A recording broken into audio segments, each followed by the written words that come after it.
Están todos invitados el viernes 27 de noviembre a un evento que se va a hacer en la iglesia Nunca Solos, que se llama La Fogata. ¿Dónde queda la iglesia Nunca Solos, La Luis? iglesia queda aquí, les dejo la dirección, claro que sí. Si ustedes son de Ciudad Victoria, Tamaulipas, claro que sí, el día 27 de... Oye, pero ¿qué vamos a hacer? Eso suena muy aburrido.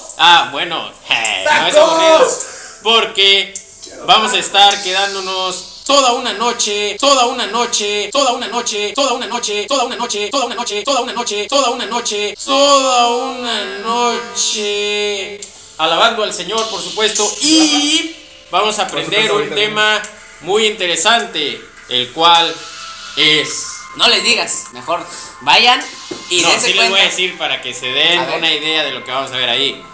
Oye, ¿tú has tenido novia? ¿Cuántos años tienes? ¿Ya te casaste con ella? ¿Por qué andas dándole besos en lugares indebidos? ¡Dios santo! ¿De eso De vamos eso a vamos a hablar? hablar. Donaldo. No manches. Oye, Nos está vemos. bien, está bien. Adiós. Indebidos, indebidos, indebidos, indebidos, indebidos.